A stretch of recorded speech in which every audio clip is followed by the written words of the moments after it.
নমস্কার বন্ধুরা, আমি পৃথা গাঙ্গুলি নিয়োগী আর তোমাদের সকলকে জানাই আমার চ্যানেলে স্বাগত। বন্ধুরা, আজ আমি উচ্চারণের একটা অদ্ভুত ভুলের কথা তোমাদেরকে বলবো। এমন আমরা প্রচুর ভুল করি যেগুলো নিজেরা নিজেদের অজান্তেই করে ফেলি।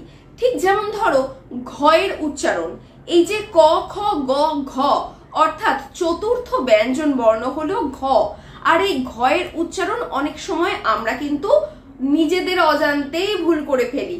আর সেই ভুলটা কেন করি এবং সেই ভুলটাকে ঠিক করতে গেলে কি করতে হবে আর সেই ভুলটাই বা কি, এই সব কিছু নিয়ে কিন্তু আজকের ভিডিও।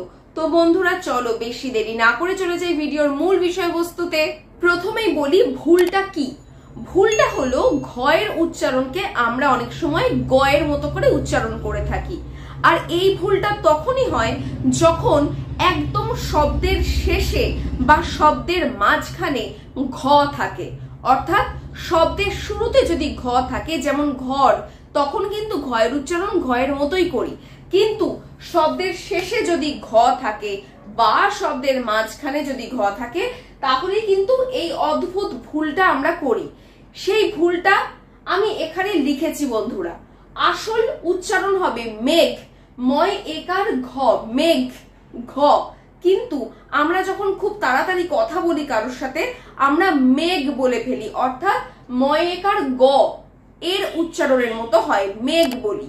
বা ধরো বাঘ, এই বাঘ, এই ঘটা লাস্টে এত সুন্দর করে না বলে আমরা বলে ফেলি বাঘ।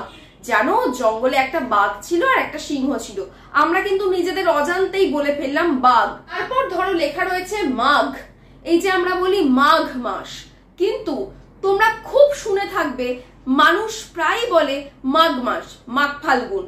এই মাঘ কথাটাই তো একটা ভুল কথা, মাঘ তো নয়, ময় আকার গয়ের উচ্চারণ হয় মাঘ, বা ইংলিশে MUG এর উচ্চারণ হয় মাঘ। কিন্তু এখানে কিন্তু শব্দটা ঘ রয়েছে, তাই আমরা যখন উচ্চারণ করব তখন আমাদের খুব সতর্কভাবেই উচ্চারণ করতে হবে মাঘ, মাঘ মাস, নট মাঘ মাস। বা ধরো এখানে আমি লিখেছি বিঘ্ন, কোনো একটা কাজে বিঘ্ন হলো, আমরা এই কথাটা খুবই ব্যবহার করি, কিন্তু খুব স্পিডে যখন আমরা কথা বলি তখন আমরা বলে ফেলি বিঘ্ন। এই বিঘ্নতে কিন্তু গ নেই, তবু আমরা ভুল করে কিন্তু গ কে নিয়ে চলে আসি। আর এটা কিন্তু সম্পূর্ণ একটা ভুল উচ্চারণ, এই উচ্চারণটা একদম করবে না তোমরা। এই গয়ের উচ্চারণটা না করে ঘয়ের যে সঠিক প্রনাউন্সিয়েশন, সঠিক যে উচ্চারণ, সেটাই কিন্তু আমাদেরকে করতে হবে। অর্থাৎ বলতে হবে বিঘ্ন, নিদাগ, নট নিদাগ। বাঘ, বাঘ সিংহ, নট বাঘ সিংহ। আর মাঘ মাস, এটাও একটা ভুল কথা, বলতে হবে কি মাঘ মাস, মাঘ ফাল্গুন। বোঝা গেল বন্ধুরা?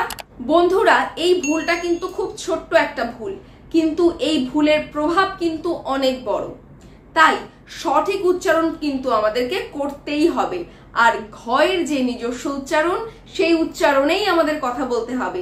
ঘয়ের উচ্চারণের জায়গায় কিন্তু গ কে যদি নিয়ে আসি, তাহলে কিন্তু ঘ বেচারার বড্ড দুঃখ হবে। তাই বন্ধুরা, এই ভিডিওটা দেখে আশা করি তোমরা বুঝতে পেরেছো তোমাদের ভুলটা কোথায়, আর সেভাবেই এখন থেকে সঠিকভাবে ঘয়ের উচ্চারণ করো। আর গয়ের উচ্চারণটা এখানে অন্তত বাদ দাও, যেখানে গ আছে সেখানে গয়ের উচ্চারণ করো, কিন্তু এখান থেকে প্লিজ বাদ দিয়ে দাও। তো বন্ধুরা, এটাই কিন্তু ছিল আজকের ভিডিওর মূল বিষয়বস্তু। দেখা হবে আবার পরবর্তী ভিডিওতে। ততক্ষণ সবাই ভালো থাকো, সুস্থ থাকো, আর আমার চ্যানেলটা কিন্তু সাবস্ক্রাইব করতে ভুলো না। চলো বন্ধুরা, আসছি, বাই।